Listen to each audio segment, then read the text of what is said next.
Hello bachcho, let's read the question. The question says that 7 moles of tetraatomic non-linear gas A and at T in pressure and T Kelvin is mixed with 6 mole of another gas B at T by 3 Kelvin and 5 atm in a closed rigid vessel without energy transfer with the surrounding.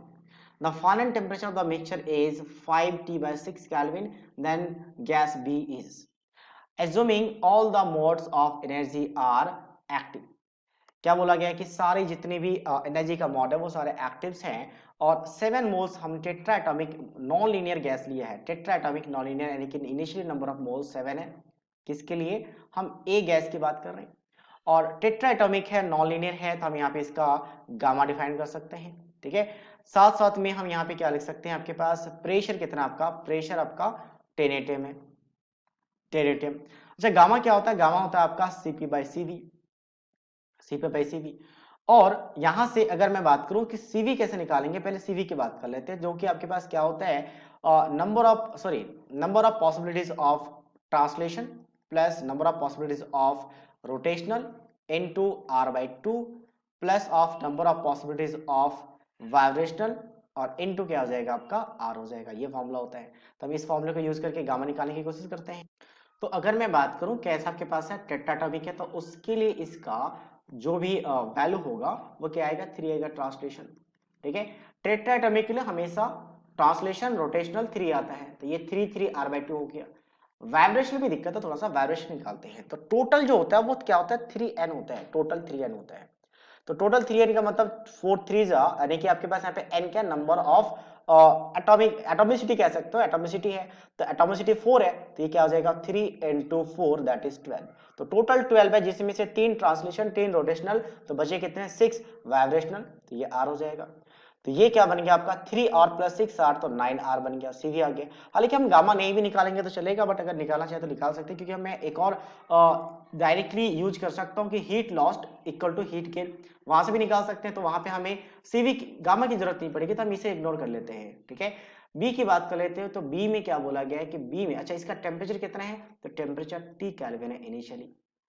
अब अच्छा, इसको हमने mix किया 6 mole of B के साथ, 6 mole of another gas B, जिसमें 6 number of moles initially कितना है 6 है, और टेम्परेचर कितना, उसका टेम्परेचर आपका लिया गया है T बाई 3 केल्विन, और 5 एटम प्रेशर कितना आपका 5 एटम है।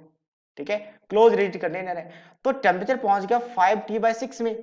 तो 5T/6 का मतलब क्या हो चुका है कि टेम्परेचर इसके रिस्पेक्ट में, बी के रिस्पेक्ट में इंक्रीज है और ए के रिस्पेक्ट में डिक्रीज है।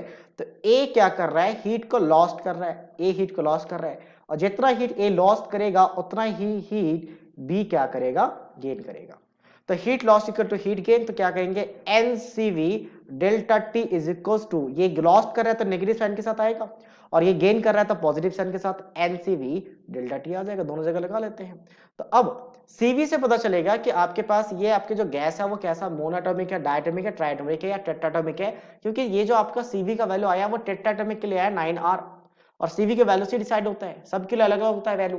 तो अब यहां से नंबर ऑफ मोल्स कितना रखा गया है, इसका 7, सीवी वैल्यू हमने क्या निकाला 9r into delta T, delta T क्या हो जाएगा, फाइनल माइनस इनिशियल, फाइनल कितना आपका 5T/6, फाइनल 5T/6, और इनिशियल कितना टेम्परेचर T है, is equal to number of mole 6 है, सीवी हमें निकालना है, वहां से हमें आइडिया लगाएंगे कि कौन सा गैस रहा होगा, मोनोएटॉमिक, डाई या ट्राई या टेट्रा।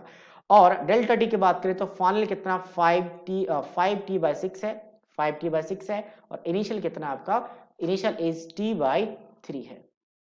तो अब यहां पे क्या होगा, अच्छा कैंसिल आउट हो सकता है कुछ वैल्यू, 3 3 जा 9 एंड 3 2 जा 6, पहली वैल्यू तो ये कैंसिल आउट हो रहा है। यहां से एलसीएम ले लेते हैं, 6 आ जाएगा एलसीएम, तो यहाँ पे 6 आएगा तो माइनस टी बचेगा, तो माइनस माइनस प्लस, तो प्लस 7 3 जा 21, सो 21 बाय क्या आ जाएगा 6 टी आ जाएगा, इज इक्वल्स टू यहाँ पे क्या आपका 2 है इनटू सीवी।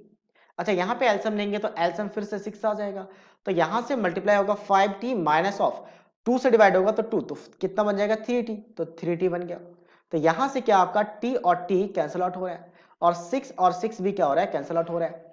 तो ओवरऑल क्या होगा, अच्छा 3 के साथ 21 भी कैंसिल आउट होगा तो 7 बन जाएगा। तो CV क्या बन चुका है, CV की बात करें तो CV आ चुका है आपका 7/2, तो CV7/2 किसके लिए होता है, सबसे पहले हमें ये डिस्कस करना पड़ेगा। हालांकि एक और मिस्टेक हुआ है, यहाँ पे आपका R भी था तो R यहाँ पे मल्टीप्लाइड में रहेगा, तो 7R/2। तो 7R/2 सीधी किसके लिए होता है ये हमें डिस्कस करना है। तो ये डायटोमिक के लिए होता है, डायाटॉमिक। ठीक है, तो डायटोमिक के लिए क्या करते हैं, डायटोमिक के लिए हम फिर से वही फॉर्मूला लगाएंगे कि आपके पास ट्रांसलेशन कितना होता है, डायटोमिक के लिए ट्रांसलेशन होता है 2, वाइब्रेशन होता है कितना आपका 3, तो 3R/2। ठीक है, और डायटोमिक होगा तो टोटल कितना हो जाएगा, टोटल 6, तो 5 यहाँ पे आ चुका है, तो वाइब्रेशन कितना रहेगा, 1 रहेगा, तो यहाँ पे क्या ऐड कर देंगे, R इंटू 1, तो ये हो गया 5R/2 प्लस R, तो कितना आ जाएगा 7R/2। तो ये किसके साथ मैच कर रहा है, डायटोमिक के साथ। So that means option B is the right answer of this question, option B. So I hope you understood it well, all the best.